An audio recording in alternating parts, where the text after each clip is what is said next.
Vamos agora para a pregação da Palavra de Deus. Quero convidar você a abrir o texto bíblico em 1 Coríntios, capítulo 1. Primeira carta de Paulo aos irmãos de Corinto, capítulo 1.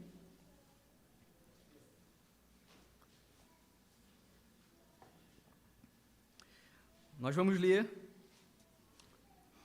do verso 18 até o versículo 5 do capítulo 2, tá? Que os irmãos possam ficar atentos desde o momento da leitura. Talvez tenha coisas que Deus não falou comigo enquanto eu preparava esse sermão, mas que talvez Ele possa despertar os seus olhos para você entender, tá bom? Já no momento da leitura você pode ser edificado pela palavra, então esteja sempre atento quando vocês forem ler a palavra de Deus. 1 Coríntios, capítulo 1, a partir do verso 18. Todo mundo achou? Diz assim a palavra de Deus: Pois a mensagem da cruz é loucura para os que estão perecendo, mas para nós que estamos sendo salvos, é o poder de Deus. Pois está escrito: Destruirei a sabedoria dos sábios e rejeitarei a inteligência dos inteligentes. Onde está o sábio? Onde está o erudito? Onde está o questionador dessa era? Acaso não tornou Deus louca a sabedoria deste mundo? Visto que na sabedoria de Deus, o mundo não o conheceu por meio da sabedoria humana, agradou a Deus salvar aqueles que creem por meio da loucura da pregação. Os judeus pedem sinais milagrosos, os gregos procuram sabedoria. Nós, porém, pregamos a Cristo crucificado, o qual de fato é escândalo para os judeus e loucura para os gentios. Mas para os que foram chamados, tanto judeus como gregos, Cristo é o poder de Deus e a sabedoria de Deus. Porque a loucura de Deus é mais sábia que a sabedoria humana, e a fraqueza de Deus é mais forte do que a força do homem. Irmãos, pensem no que vocês eram quando foram chamados. Poucos eram sábios segundo os padrões humanos, poucos eram poderosos, poucos eram de nobre nascimento. Mas Deus escolheu o que para o mundo é loucura, para envergonhar os sábios. E escolheu o que para o mundo é fraqueza, para envergonhar o que é forte. Ele escolheu o que para o mundo é insignificante, desprezado e o que nada é, para reduzir a nada o que é, a fim de que ninguém se vanglorie diante dele. É, porém, por iniciativa dele que vocês estão em Cristo Jesus, o qual se tornou sabedoria de Deus para nós, isto é, justiça, santidade e redenção, para que, como está escrito, quem se gloriar, glorie-se no Senhor. Eu mesmo, irmãos, quando estive entre vocês, não fui com discurso eloquente, nem com muita sabedoria para lhes proclamar os mistérios de Deus, pois decidi nada saber entre vocês, a não ser Jesus Cristo e este crucificado. E foi com fraqueza, temor e com muito tremor que estive entre vocês. Minha mensagem e minha pregação não consistiram em palavras persuasivas de sabedoria, mas consistiram em demonstração de poder do Espírito, para que a fé que vocês têm não se baseasse na sabedoria humana, mas no poder de Deus. Amém. Vamos orar. Pai amado, Sua palavra está aberta diante de nós, ó Deus. Que nosso coração esteja aberto para receber a Tua palavra, Pai. Que nessa noite, ó Deus, o Teu poder seja evidenciado por meio da pregação da loucura da cruz, ó Deus. Que vidas saiam daqui edificadas, que vidas saiam daqui transformadas, ó Deus. Que Cristo seja exaltado acima de todas as coisas nessa noite, Senhor. Me abençoe, Senhor, para que eu lembre tudo aquilo que eu estudei, que eu preparei, que eu escrevi. Senhor, mas se for de Sua vontade, que Tu possa também me acrescentar aquilo que eu não alcancei enquanto eu preparava esse sermão, Senhor. Que o poder do Teu Espírito Santo possa abençoar essa mensagem. E que não sejam mais meras palavras humanas, ó Deus, mas palavras misturadas com poder, ó Deus, do Teu Espírito. Me abençoe, abençoe meus ouvintes, em nome de Cristo Jesus. Amém. Meus irmãos, há um tempo atrás viveu nessa terra um homem chamado Charles Spurgeon. Se você não conhece, você devia conhecer. Ele tem o título nada mais, nada menos do que o príncipe dos pregadores. Um homem extraordinário. E certa vez diz a história que um homem saiu de um lugar distante e foi para a Inglaterra, o lugar onde o senhor Spurgeon pregava. Só que a primeira igreja que ele foi não foi a igreja do Spurgeon. Ele foi em uma outra igreja, também grande, porque a igreja de Spurgeon era grande. Ele foi então nessa outra igreja. Ele sentou lá, ouviu a mensagem. Quando ele saiu, ele falou assim: nossa, que pregador incrível! Que eloquência! Nossa, que grande pregador! No dia seguinte, ele foi convidado a ir à igreja do senhor Spurgeon. Então ele vai ao culto na igreja do Spurgeon, ele assiste o culto, ele ouve a mensagem, e quando ele sai do culto na igreja de Spurgeon, ele diz: nossa, que mensagem maravilhosa, que Deus grandioso. Percebe a diferença? Numa igreja, ele exalta a qualidade do pregador. Na outra igreja, ele exalta a qualidade de Deus. Nessa noite nós vamos olhar para um texto que tem muito a nos dizer sobre isso, sobre a valiosidade, a preciosidade da mensagem do Evangelho. Eu quero que você preste atenção naquilo que iremos falar essa noite, para que você possa entender o que de fato é a loucura da cruz, o que é a fraqueza de Deus, o que é a loucura de Deus. Mas antes eu preciso ensinar a vocês e relembrar a vocês um pouco do contexto do que estava acontecendo aqui nessa carta. A carta de Paulo aos Coríntios é uma carta para resolver problemas. Se você pegar e ler toda essa carta, você vai perceber que em todo momento Paulo está lidando com problemas, ele está escrevendo para resolver problemas, porque essa era uma igreja problemática. Talvez a igreja mais problemática que o apóstolo Paulo teve que lidar. Uma igreja que tinha muitos problemas. Então Paulo vai escrever essa carta inteirinha para resolver problemas.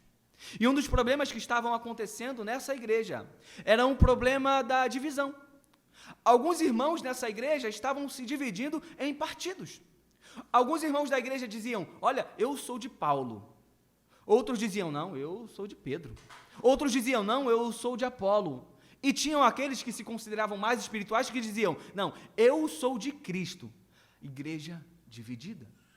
A grande questão que a gente tem que perguntar é: por que essa igreja estava dividida? Qual era o problema dessa igreja? A primeira questão que a gente precisa entender é que essa igreja estava criando uma certa rivalidade contra o apóstolo Paulo. Estava nutrindo um certo sentimento de rivalidade ou de desprezo por Paulo. Paulo, que havia pregado o evangelho para essa igreja, Paulo, que havia plantado essa igreja, agora estava começando a ser desprezado pelos irmãos da igreja. Aqui a gente já percebe que a ingratidão pode frutificar no coração até mesmo dos cristãos. E eu digo cristãos porque quando Paulo começa a escrever essa carta, ele diz que ele está escrevendo uma carta à igreja de Deus. É uma igreja problemática? É. É uma igreja que tem dificuldades? É. Mas ainda assim, é a igreja de Deus. A ingratidão é um fruto amargo que pode crescer até mesmo no coração dos homens mais piedosos, se não for dada a devida atenção. Cuidado, não seja ingrato. Essa igreja estava agindo com ingratidão por aquele que deu a vida, aquele que amou essa igreja, aquele que pregou o evangelho a essa igreja. Eles estavam sendo extremamente ingratos, divididos em partidos. Outro ponto interessante é que essa igreja, por estar localizada na Grécia, era uma igreja que tinha uma afeição muito grande por algo que eles chamavam de sabedoria. Eles eram fascinados pela sabedoria, eram fascinados pela retórica, pela arte de falar bem. Eles eram apaixonados por filosofia. Então imagine, para nós que somos brasileiros, é comum vermos um estádio de futebol lotado para que as pessoas assistam uma partida de futebol. Eles se reuniam, eles se juntavam para ouvir homens discursando nas praças. Então, quando chegava algum palestrante que viajava por aquele mundo, falando e discursando e fazendo filosofias, eles todos se reuniam prontos para ouvir aquele homem. O hobby deles era falar de filosofia. Eles amavam coisas inteligentes, eles amavam demonstrações grandes de sabedoria. O problema é que esse fato cultural estava entrando na igreja, e por causa disso o evangelho estava sendo pervertido, porque eles não queriam mais o apóstolo Paulo, que pregava de maneira fraca, segundo a mentalidade humana deles. Eles não queriam mais o apóstolo Paulo, que falava de forma simples. Não, eles queriam alguém que fosse poderoso nas palavras também. A mensagem já não estava mais sendo o mais importante na vida e no coração desses irmãos. A forma como a mensagem era proclamada estava superando o conteúdo da mensagem. É como se eu estivesse proclamando a vocês a palavra de Deus, mas então vocês começassem a pensar, o que ele fala é até verdade, mas o jeito que ele fala é muito ruim. Agora nós vamos valorizar alguém que realmente fale de um jeito bonito. Não interessa se o que ele está falando é verdade ou não. A gente não quer saber se o que ele está falando é bom. A gente está preocupado agora com a forma como as pessoas falam. Isso estava entrando na igreja. E por causa disso, algumas separações estavam acontecendo. Chegou um homem nessa igreja que era poderoso, era um homem de Alexandria, chamado Apolo, um homem erudito, um homem extremamente sábio. Chegou nessa igreja, e segundo a visão de alguns irmãos dessa igreja, ele era muito, muito, muito melhor que Paulo. Com Paulo eles tinham leite espiritual, mas com Apolo eles têm carne. A mentalidade de alguns irmãos. Então Paulo vai escrever essa carta do capítulo 1 ao capítulo 4 para resolver alguns problemas de divisões. Mas você pergunta, peraí Felipe, então deixa eu ver se eu entendi. A igreja estava dividida, baseada simplesmente na sabedoria humana que alguns demonstravam. Eles tinham a sabedoria em alta estima, eles amavam a sabedoria, a retórica, a oratória, então eles estavam se dividindo por causa disso também. Esse foi um dos motivos da divisão. É certo que tem outros motivos, a gente não sabe com muita precisão, mas o que está claro para a gente é, eles estavam se dividindo por conta da sabedoria meramente humana. Então Paulo vai escrever essa carta. Paulo finaliza o verso 17 do capítulo 1, já introduzindo o que ele vai falar. Olha comigo, versículo 17 do capítulo 1. Olha o que o texto vai dizer. Pois Cristo não me enviou para batizar, olha agora, mas para pregar o evangelho. Eu fui enviado para pregar o evangelho. Como, Paulo? Não, porém, com palavras de sabedoria humana, para que a cruz de Cristo não seja esvaziada. Paulo está falando, Cristo me enviou para pregar para vocês, mas não com as palavras que vocês acham que eu deva usar, não com a eloquência que vocês acham que eu devo ter, não com a oratória que vocês acham que eu devo ter. Cristo me enviou para pregar a mensagem da cruz, não com palavras de sabedoria humana, não para que vocês venham, olhem o meu discurso e sintam-se impactados por aquilo que eu estou falando, porque eu estou falando de uma forma bela. Não, a mensagem da cruz deve ser o ponto central. Paulo levanta a bola e agora ele vai trabalhar a questão dos versos 18 em diante. Porque acreditar que a sabedoria humana é tão fundamental assim é uma tolice. É o que Paulo vai defender. E ele vai defender isso de 3 maneiras. A primeira maneira que Paulo vai mostrar é que o evangelho, a mensagem da cruz, é completamente destoada, é completamente diferente daquilo que a sabedoria humana acha que ela devia ser. Olha o que ele diz, versículo 18. Pois a mensagem da cruz é loucura para os que estão perecendo, mas para nós que estamos sendo salvos, é o poder de Deus.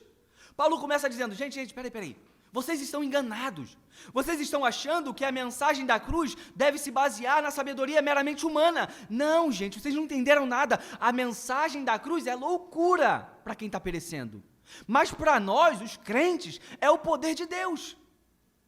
Por que a mensagem da cruz é loucura? Já parou para pensar nisso? Alguma vez você já ouviu alguém dizer, a mensagem da cruz é loucura? Além do texto bíblico. Já viu algum ímpio dizer, a mensagem da cruz, o cristianismo, é loucura? Você já ouviu alguém falar assim? Paulo está falando. Ele está usando essas palavras fortes e a gente vai entender um pouco mais para frente por que a mensagem da cruz é loucura. Mas agora, o meu foco aqui é mostrar que Paulo divide a humanidade em 2 categorias, em 2 classes de pessoas. A primeira classe de pessoas que Paulo usa é os que estão perecendo, porque para esses a mensagem da cruz é loucura. Então, existem aqueles que estão perecendo e tem aqueles que estão sendo salvos. Paulo está dividindo a humanidade em duas categorias: os que estão perecendo e os que estão sendo salvos. Sabe o que eu percebo aqui? Não tem meio termo. Não tem. Os amigos do evangelho estão quase sendo salvos, né? Tem gente que gosta de usar essa expressão. Ah, fulano de tal não é crente, mas é amigo do evangelho. Não tem essa expressão na Bíblia.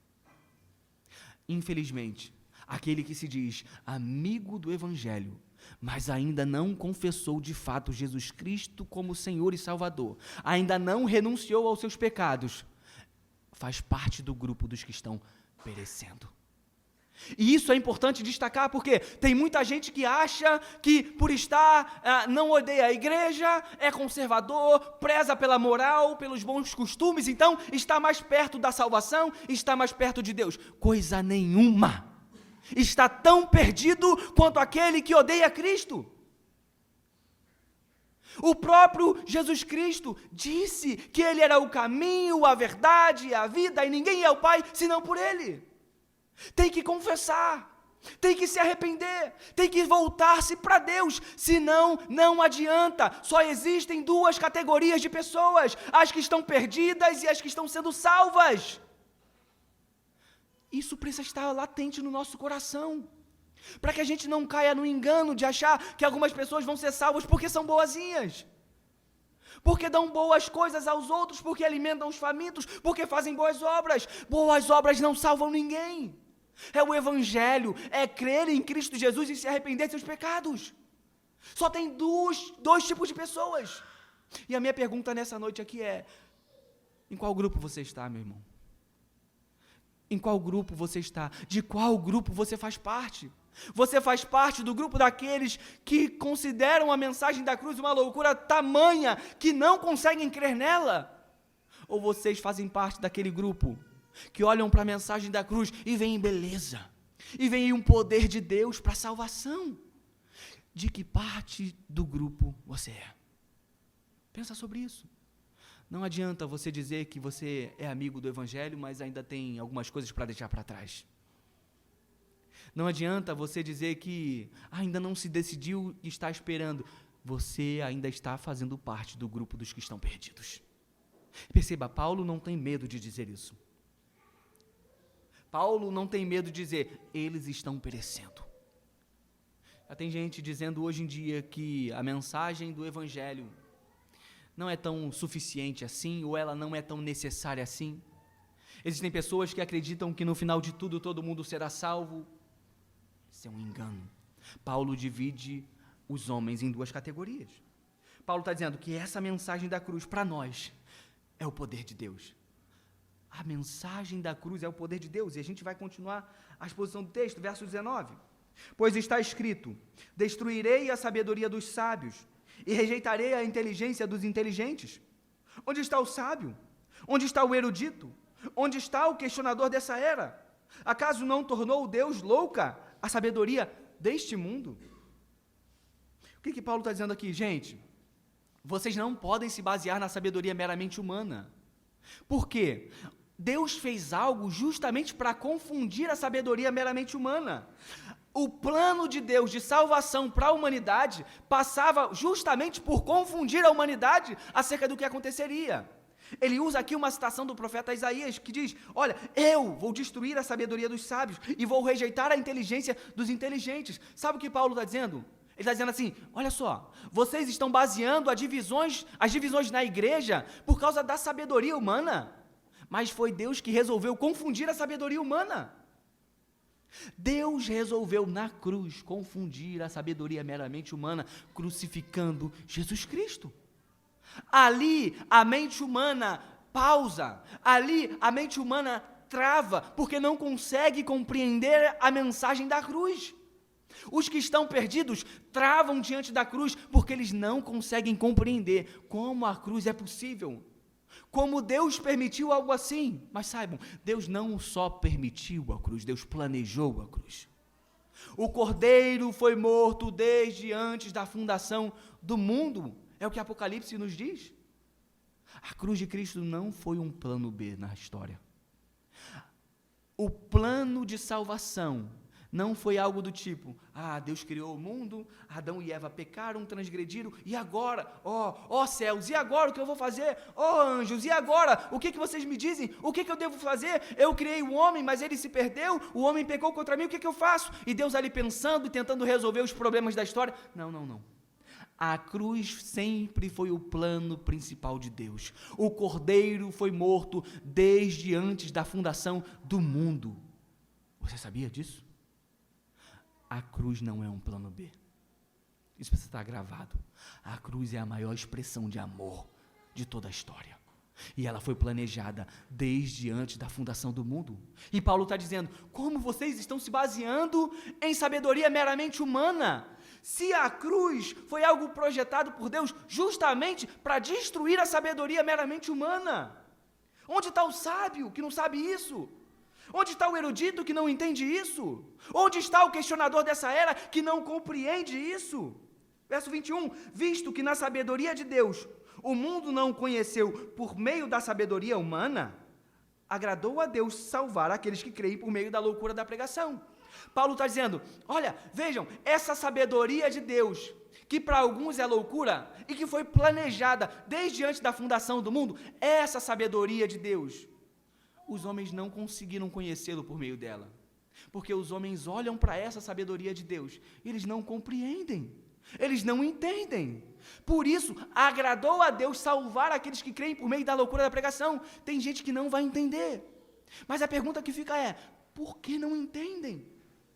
Por que não entendem a mensagem do Evangelho? Porque homens sábios e inteligentes não conseguem compreender, eles olham para a criação, eles olham para o cosmos, eles olham para as estrelas, eles olham para as galáxias e ainda assim acreditam que tudo veio de uma explosão. Por quê?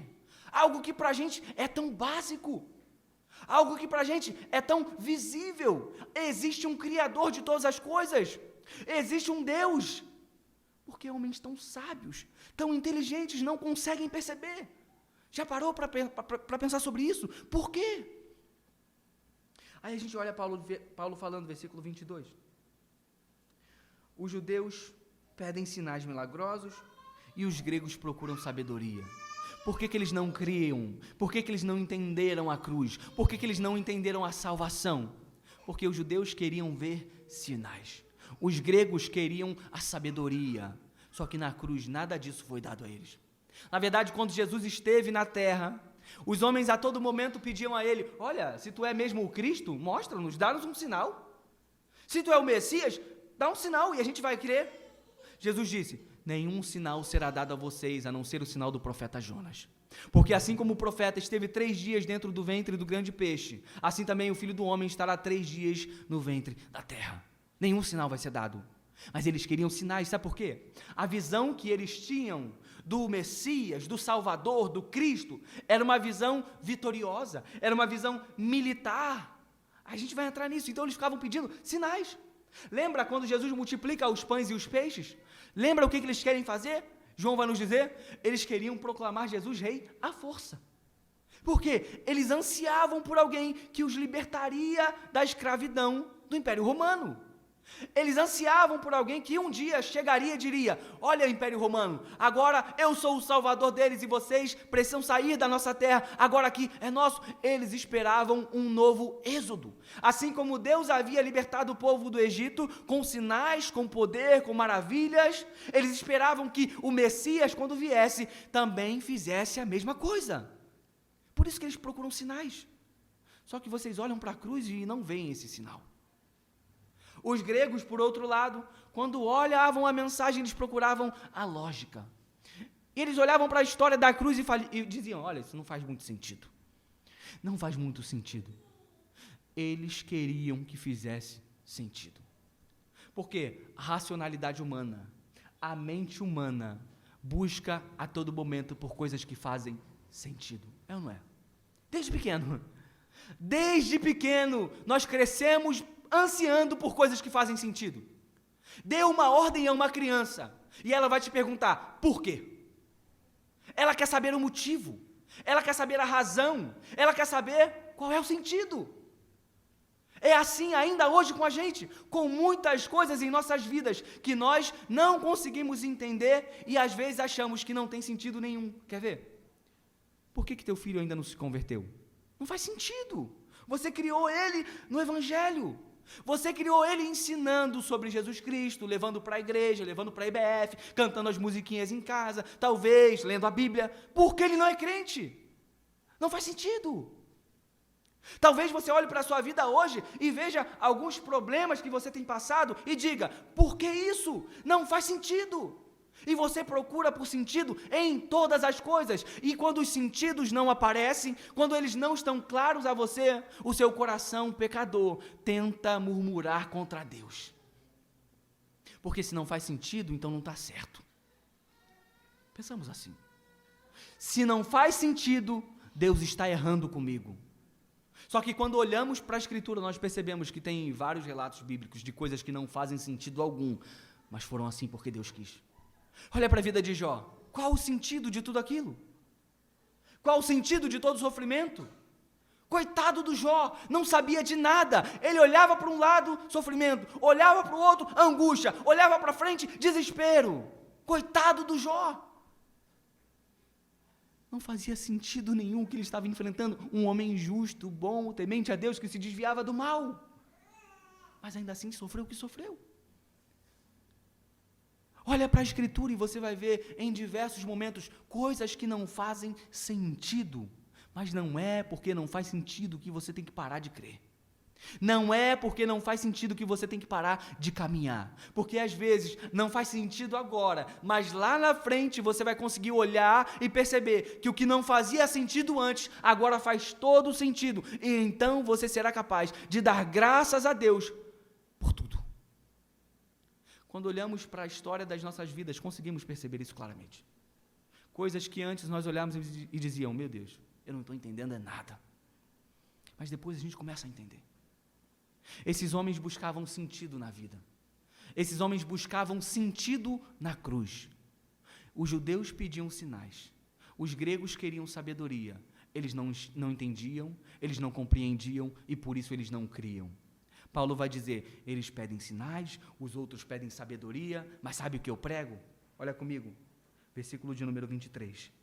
Nós, porém, pregamos a Cristo crucificado, o qual de fato é escândalo para os judeus e loucura para os gentios, mas para os que foram chamados, tanto judeus como gregos, Cristo é o poder de Deus e a sabedoria de Deus, porque a loucura de Deus é mais sábia do que a sabedoria humana, e a fraqueza de Deus é mais forte do que a força do homem. Olha o que Paulo está dizendo, eles querem sabedoria, por isso eles querem sabedoria, por isso que eles pedem sinais, por isso que eles procuram a sabedoria meramente humana, mas nós não damos a eles o que eles querem, ao contrário, nós pregamos Cristo crucificado, a maior contradição de todos os tempos, Cristo crucificado. Você já parou para pensar quão contraditório é isso? Pense sobre a palavra Cristo, ungido, Messias. Cristo, meus irmãos, era esperado pelos judeus como o vencedor, como o vitorioso, aquele que libertaria Israel de todas as suas tribulações, aquele que libertaria Israel de todas as suas aflições. Quer entender basicamente como era a mentalidade de um judeu que aguardava pelo Messias naquela época? Pense, o que você espera de Jesus quando ele voltar? Hoje. Como você espera Jesus voltando dos céus hoje? A gente espera ele glorioso. Esperamos um Cristo que vai triunfar sobre os inimigos. Esperamos de um Cristo que, com o sopro de sua boca, destruirá Satanás. Esperamos um Cristo que vai derrotar todo o inimigo, acabar com todo o sofrimento, nos libertar de toda angústia, enxugar de nossos olhos toda lágrima. Esperamos por esse Cristo. E quem não aguarda por esse Cristo, não sabe o que está perdendo, não entende ainda quem de fato é Cristo, não entende ainda como vai ser a sua segunda volta. Nós ansiamos por esse Cristo, mas os judeus, na época de Jesus, ansiavam por esse Cristo que nós esperamos hoje. Eles queriam o Cristo da segunda vinda, mas em vez disso, quando eles olham, o que eles têm? Eles têm um Cristo, um homem que se diz Cristo, que nasce num lugar pobre, mora num lugar terrivelmente pobre, Nazaré, cresce com uma profissão de carpinteiro, um homem que anda por aí com um bando de seguidores, que não tem onde repousar a cabeça. Que Cristo é esse? Aí a história vai continuando, e eles veem esse homem, Cristo, que se dizia o Cristo, crucificado, pendurado no madeiro. Quando eles conheciam muito bem o texto bíblico que dizia, maldito todo aquele que for pendurado no madeiro. Então você entende, Paulo dizendo, olha, nós pregamos Cristo crucificado. A crucificação era uma vergonha. Para o judeu, a crucificação era a maldição de Deus. O homem crucificado era alguém que foi amaldiçoado por Deus. Para o romano, para os outros povos, a crucificação era a morte mais humilhante que tinha. Quando alguém ia ser humilhado da maior forma possível, era por meio da cruz. Cícero, um filósofo, certa vez disse que para um romano, ele não devia nem pensar na cruz. Ele não devia nem ouvir sobre a cruz. Ele não devia nem ver a cruz. Tão vergonhosa era a cruz. A crucificação era uma vergonha extrema. Está conseguindo compreender um pouco do porquê que Paulo está falando da maior ironia de todos os tempos? A maior contradição de todos os tempos é Cristo, o Messias, poderoso, vitorioso, aquele que triunfa sobre os inimigos, crucificado como um maldito. Percebe a ironia? Percebe por que a mentalidade humana não é capaz de compreender a gloriosa mensagem do Evangelho? Quando eles olham isso e dizem, esse ser poderoso morreu na cruz. Zombaram dele, estava nu, açoitaram ele, colocaram uma coroa de espinhos nesse ser que diz ser o Cristo. Olha que contradição. É por isso que eles não conseguiam crer na mensagem do Evangelho. É por isso que Paulo está falando, tem certeza, Coríntios, que vocês vão basear a vida de vocês na sabedoria meramente humana? Sabedoria essa que Deus confundiu na cruz? Tem certeza?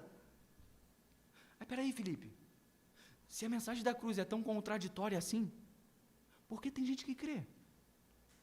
Se a mensagem da cruz é tão louca, como você está mostrando, um Messias que era para ser vitorioso, poderoso, crucificado numa cruz, amaldiçoado, por que tem gente que crê ainda? O texto explica, versículo de número 24. Mas, para os que foram chamados, tanto judeus como gregos, Cristo é o poder de Deus e a sabedoria de Deus. A mensagem da cruz, a loucura da pregação, só é crida por aqueles que foram chamados. Somente aqueles que ouviram a voz do pastor conseguem vir e atender a essa mensagem. Lembra do que Jesus disse? Eu sou o pastor. As minhas ovelhas conhecem a minha voz. Eu chamo elas, elas me ouvem e elas vêm até mim. Jesus Cristo disse que quando Ele chama as suas ovelhas, não tem outra possibilidade, não tem outra opção, elas têm que vir, porque elas são ovelhas. É por isso que tem gente que crê na mensagem do Evangelho, é por isso que você está aqui. Você só está aqui, porque um dia o Supremo Pastor das Almas te chamou e você veio. Você só está aqui porque um dia o seu coração foi aberto para a mensagem do Evangelho e você atendeu. Assim como a nossa irmã Lídia, em Atos capítulo 16, quando o texto bíblico vai dizer que Paulo estava pregando e Deus abriu o coração de Lídia para que ela cresce na mensagem. Vamos abrir em Atos 16? Vamos comigo para Atos 16. Eu quero que você grave esse texto, porque esse texto vai trazer consolo para a sua alma. Esse texto vai trazer conforto para você, que tem um parente que não crê no Evangelho. Atos capítulo 16, verso 14. Na verdade, vamos ler do 13. Diz assim o texto bíblico: no sábado, saímos da cidade e fomos para a beira do rio, onde esperávamos encontrar um lugar de oração. Sentamo-nos e começamos a conversar com as mulheres que haviam se reunido ali. Olha agora. Uma das mulheres que ouviram era uma mulher temente a Deus chamada Lídia, vendedora de tecido de púrpura da cidade de Tiatira. Olha agora, o Senhor abriu seu coração para atender a mensagem de Paulo. O texto é muito claro. Não dá para fazer malabarismo aqui. O Senhor abriu o coração de Lídia para ela decidir se ia atender ou não? É isso que o texto está dizendo? O texto está dizendo, o Senhor abriu o coração de Lídia para crer na mensagem do Evangelho. Foi para isso que Deus abriu o coração dela. Paulo está dizendo aqui que essa loucura da cruz, a loucura da mensagem do Evangelho, só pode ser crida por aqueles que foram chamados para isso. Mais à frente, Paulo vai dizer que é Deus, é por iniciativa dele que estamos na fé. É por iniciativa de Deus que somos cristãos. Sabe por que isso traz conforto? Porque talvez você olhe para aquele seu familiar que vive longe de Deus, tão distante, tão distante, tão distante. Você olha para ele e pensa, meu Deus, coitado, está perdido, não tem esperança. Talvez seja o seu filho que você olha para ele e fala, meu Deus, coitado do meu filho, está tão perdido. Talvez sejam os seus pais, seus irmãos, que vocês olham indo cada vez de mal a pior, e você pensa, tá, meu Deus, está perdido, coitado, não tem esperança para esse daí.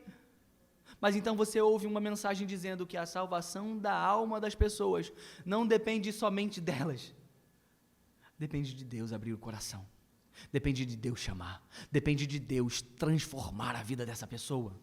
Isso deve dar ânimo, sabe por quê? Não depende dela. Ao contrário do que é dito aí, muitas pessoas dizem, olha, só depende de você, é só você dar o primeiro passo que Deus então vem e te agarra.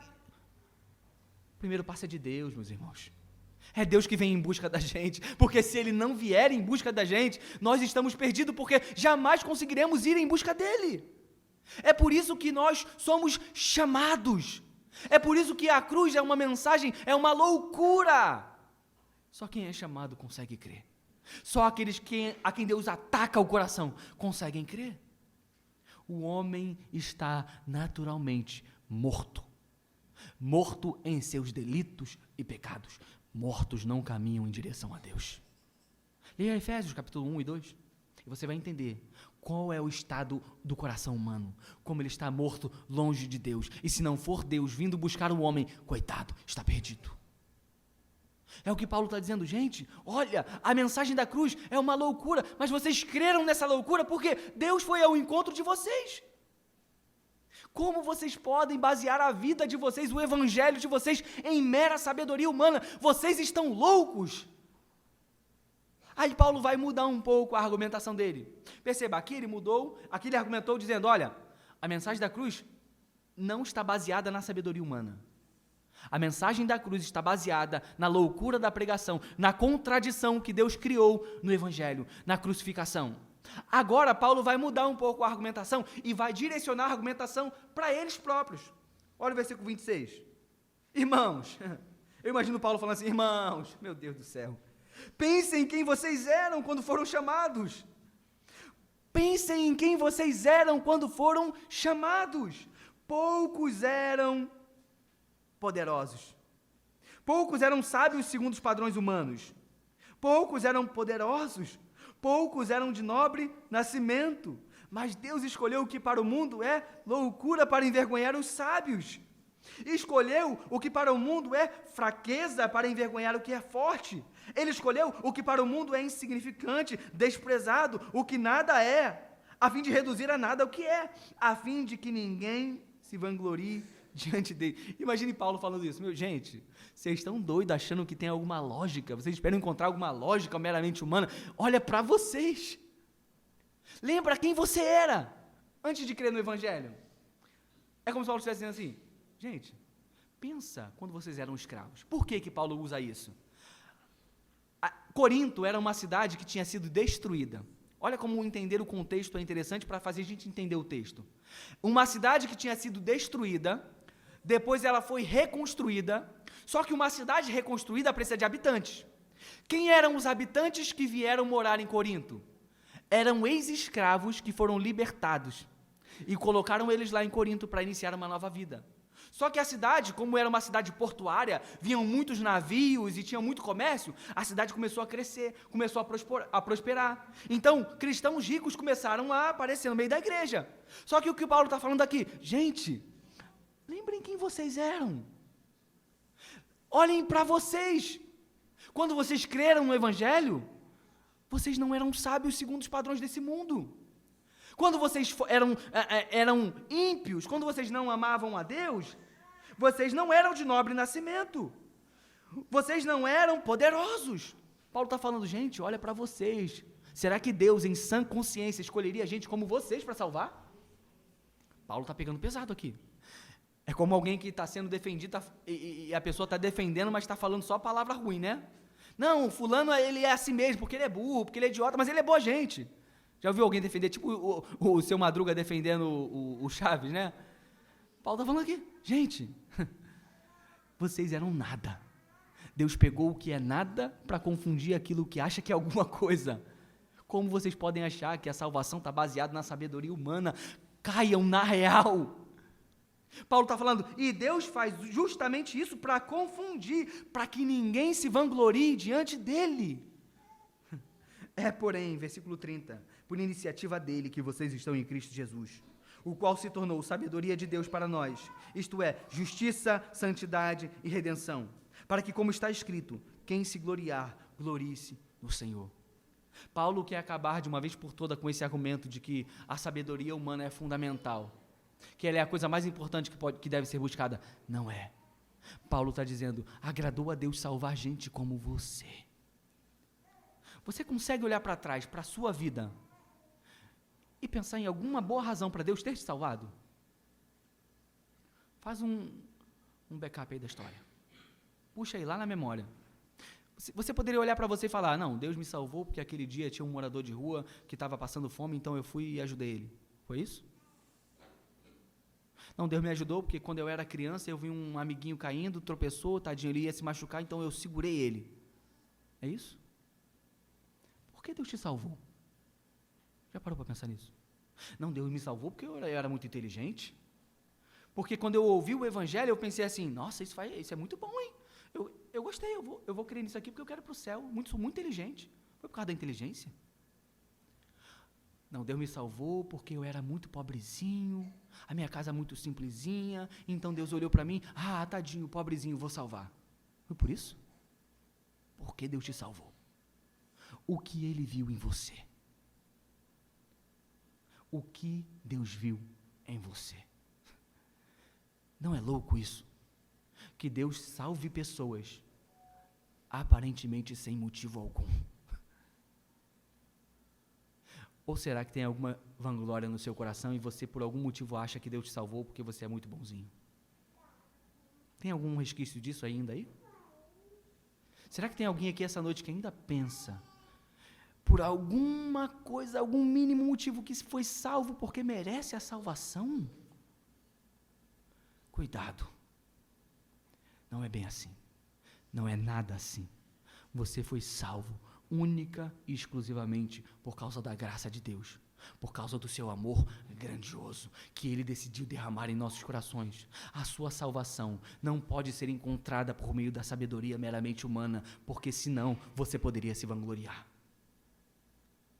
Não podemos nos vangloriar de nada diante da cruz. Não podemos nos vangloriar de nada, nem podemos dizer, eu escolhi a Cristo porque eu quis Cristo e ponto final. Não, eu escolhi a Cristo porque Ele me escolheu primeiro. É isso que Paulo está falando, é por iniciativa dele. Nem esse privilégio, nem essa honra, nem essa soberba vocês podem ter de dizer, não, eu fui até Cristo porque eu era muito mais inteligente do que os meus amigos, então eu olhei e vi que Ele era realmente o único caminho e por isso eu fui. Não, você foi a Cristo porque Ele alcançou o teu coração. Você foi a Cristo porque Ele decidiu te salvar, porque Ele decidiu te amar, independentemente dos seus pecados. Olha para você, lembra dos teus pecados. Olha para você, olha para a podridão do seu pecado e perceba, por que Cristo me salvou? Não merecemos nada, mas ainda assim Ele nos deu tudo, ainda assim Ele nos deu a salvação de nossas almas. Meu Deus, que sejamos libertos de todo orgulho, de toda soberba, de todo pensamento de que eu conquistei a salvação por meus próprios méritos. Não, é por iniciativa dele que vocês estão em Cristo Jesus. É por causa dele. É o que Paulo está dizendo. Meus irmãos, não baseiem, Paulo está dizendo para essa igreja, não baseiem a vida de vocês na sabedoria meramente humana, porque Deus não age assim. Ele continua, verso 1 do capítulo 2. Eu mesmo, irmãos, quando estive entre vocês, não fui com discurso eloquente, nem com muita sabedoria para lhes proclamar os mistérios de Deus, porque eu decidi nada saber entre vocês, a não ser Jesus Cristo e este crucificado. E foi com fraqueza, temor e com muito tremor que estive entre vocês. Olha agora, minha mensagem e minha pregação não consistiram em palavras persuasivas de sabedoria, mas consistiram em demonstração de poder do Espírito, para que a fé que vocês têm não se baseasse na sabedoria humana, mas no poder de Deus. Paulo está dizendo, olha, a sabedoria humana é uma tolice. Deus desfez a sabedoria humana na cruz, na maior contradição de todos os tempos. A sabedoria humana é uma tolice, porque se Deus seguisse a sabedoria humana, Ele jamais escolheria vocês.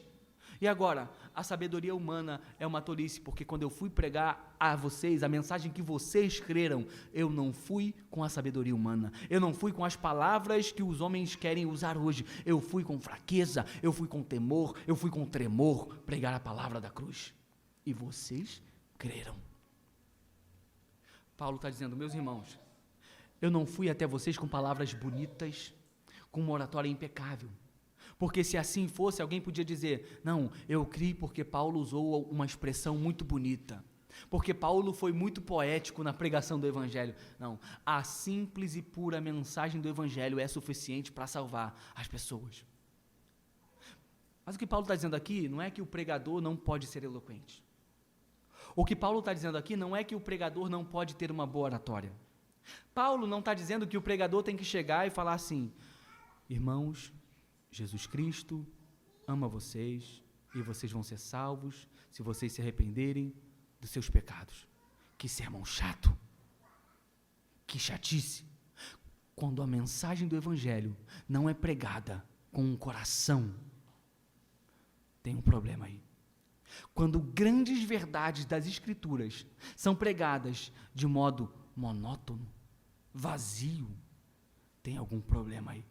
Quando alguém chega para uma igreja para falar do Evangelho e fala de qualquer maneira, quando alguém chega para outra pessoa numa pregação para falar sobre o inferno e fala de forma rindo, brincando, não fala com seriedade, quando alguém chega para falar sobre o Cristo crucificado, mas parece que a pessoa não crê no que ela fala, cuidado. Paulo está dizendo assim, gente, a minha mensagem tinha um conteúdo, a minha mensagem não foi focada na sabedoria meramente humana, ela tinha um excelente conteúdo, e vocês creram nisso. Que vocês estejam sempre preocupados, mais com o conteúdo da mensagem, do que com a forma como ela é falada. Que vocês analisem, julguem o que está sendo falado. É claro que existem maneiras melhores ou maneiras piores de falar uma coisa? Existe. Mas o foco principal deve ser a mensagem que está sendo pregada. E Paulo está dizendo, a mensagem que eu preguei a vocês foi a mensagem da loucura da cruz. E vocês creram. Como agora vocês estão querendo mudar isso para outra coisa? Como agora vocês estão criando divisões por causa disso? Vocês estão loucos? Não estão percebendo a incoerência de vocês? Assim, Paulo vai trabalhar essa questão na vida dessa igreja, que estava se desviando do verdadeiro foco do Evangelho, criando divisões na igreja. Nessa noite eu quero que a gente reflita sobre isso. Eu quero que você saia daqui pensando, quão louca é a mensagem do Evangelho? Quão louca é a mensagem de um Deus que sofre por amor? Quão louca é a mensagem de um Deus que me ama sem motivo? Ele me ama, mesmo eu fazendo tudo para Ele não me amar. Já pensou sobre isso? Deus te ama, mesmo você fazendo tudo para Ele não te amar. Que loucura! É a loucura do amor de Deus. É a loucura que faz o salmista olhar e dizer, quando olho para a criação, quando eu olho para a obra das tuas mãos, eu pergunto, o que é o homem para que com ele te importes? É a loucura que transforma vidas pela graça. Ah, meus irmãos, que essa graça possa alcançar o coração de cada um aqui nessa noite. E que todos nós possamos sair daqui motivados, inspirados. Senhor, obrigado pelo que Tu fez por mim em Cristo Jesus. Que nós saiamos daqui pensando, Senhor, me ajude a viver uma vida melhor para a Tua glória, em gratidão àquilo que o Senhor fez por mim na cruz. Saia daqui motivado a amar mais esse Deus que tanto te amou. Olha para a cruz. Alguém sofreu lá por você, para que você não tenha que sofrer no inferno. Olha para a cruz. Veja Deus amando você, sangrando por você, sofrendo por você, para que você seja livre da ira vindoura. Abraça essa salvação. Viva por essa salvação. Adore a Deus por essa salvação. Que nossos olhos jamais sejam afastados da cruz de Cristo. Que nossos olhos jamais sejam afastados da grandeza da cruz. E quando você pecar, e quando você trair a Deus, e quando você desobedecer a Deus, que você lembre que Ele te ama e está de braços abertos para receber todo aquele que se arrepende de seus pecados, todo aquele que confessa seus pecados, todo aquele que se volta para Ele. Meus irmãos, vamos orar. Deus nos abençoe. Pai amado, o Teu Evangelho é fascinante, Senhor. A mente humana não é capaz de compreender, ó Deus, o tamanho do amor que o Senhor deu, que o Senhor demonstrou por nós na cruz, ó Deus. Estamos acostumados, ó Deus, com um amor interesseiro, ó Deus, que faz coisas para receber outras coisas, ó Pai. Nós não estamos muito acostumados em receber coisas, ó Deus, sem ter feito nada para merecer aquilo, Senhor. Mas na cruz Tu demonstrou para nós, ó Deus, que Tu não estava olhando, ó Deus, para o bem que poderíamos fazer, para quão boas pessoas nós éramos. Tu não estava olhando para quão boas pessoas, ó Deus, nós nos tornaríamos. Tu não estava olhando para nada disso, ó Deus. Tu via simplesmente pessoas que careciam da Tua graça. E por simples graça, por simples misericórdia, por um desejo inexplicável, Tu decidiu salvar, Senhor, gente como eu, ó Deus, pecador miserável, Senhor. Tu decidiu salvar, ó Deus, aqueles que nada eram, Senhor. Tu decidiu salvar, ó Deus, gente que cresceu, que nasceu na miséria, ó Deus. Tu decidiu salvar, ó Deus, aqueles que eram rejeitados pelos homens, ó Deus. Tu decidiu salvar, ó Pai, os piores pecadores, ó Deus, os piores pecadores. Tu decidiu salvar, ó Deus, por graça e misericórdia, Senhor. Ah, Senhor, nos perdoe, Senhor, quando somos rebeldes. Perdoa o nosso coração ingrato, Senhor. Perdoa o nosso coração incrédulo, ó Deus. Perdoa quando tiramos nossos olhos da cruz, Senhor. Perdoa quando perdemos o foco da vida e olhamos para as coisas meramente humanas desse mundo e pensamos apenas com a lógica desse mundo. Nos ajude sempre, ó Deus, a pensar com a lógica do Teu Evangelho, com o olhar do Teu Evangelho, com a visão da cruz, ó Deus. Nunca tire a cruz dos nossos olhos, ó Deus. Senhor, se há algum irmão meu aqui que perdeu a cruz de vista, Senhor, coloca de volta a cruz no olho desse irmão, Senhor, para que ele saia daqui lembrando sempre, ó Senhor, daquilo que Tu fez por nós em Cristo Jesus na cruz, salvando gente como nós, ó Deus. Que toda a sabedoria humana, Senhor, que todo orgulho, que toda soberba, que toda altivez sejam lançados por terra e que possamos com alegria dizer, ó Deus, que a nossa salvação está em Ti, que o Senhor iniciou a nossa salvação e que o Senhor há de completá-la até o dia de Cristo, que nós não temos mérito algum nisso, é tudo seu, é tudo para o Senhor, é tudo teu, ó Deus. Louvado e engrandecido seja o teu santo nome, ó Deus. Fortalece a nossa fé, em Cristo Jesus nós pedimos, ó Deus. Amém. Amém, meus irmãos. Vamos louvar a Deus. Coloque-se de pé, vamos adorar a Deus.